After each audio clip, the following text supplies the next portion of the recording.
Okay, Dave. So, what are your thoughts on God?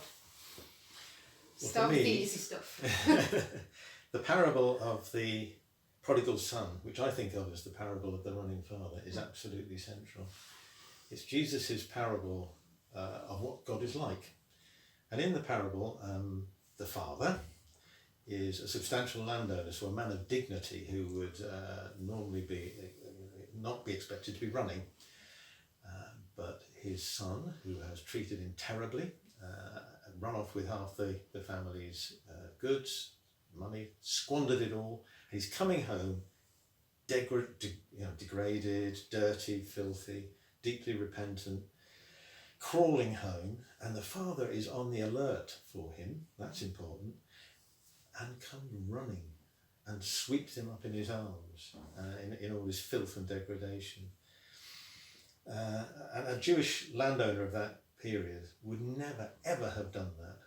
Now, what Jesus is saying in this parable is that is what God is like. That is what is ultimate reality in this universe. No matter how degraded, no matter what we've done, no matter how bad, underneath are the everlasting arms, to quote a pious phrase. God is always there for us.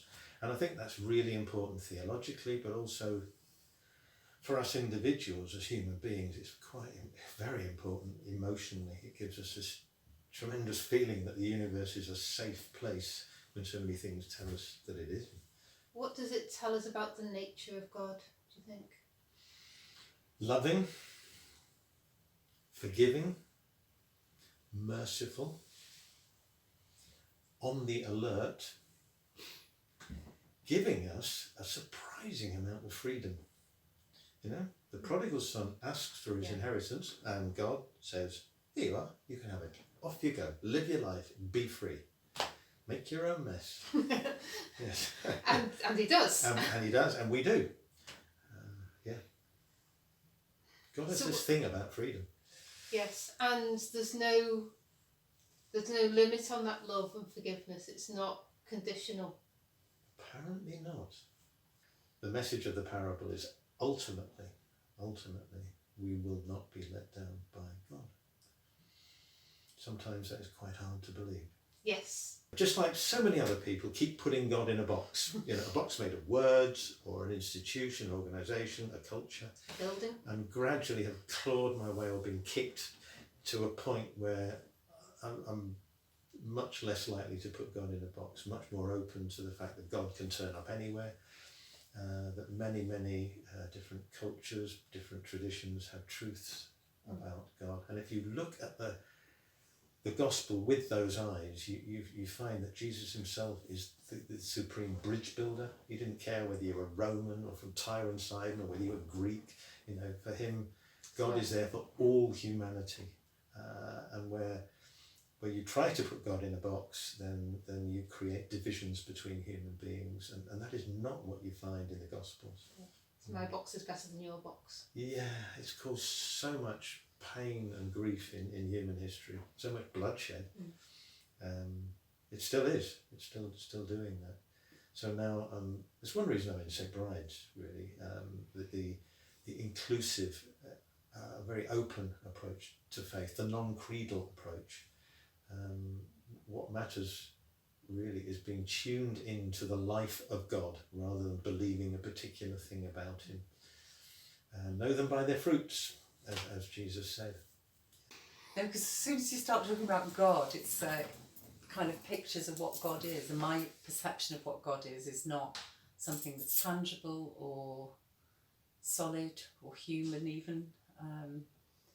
So where we have that sort of God on a white cloud thing, I haven't got that at all.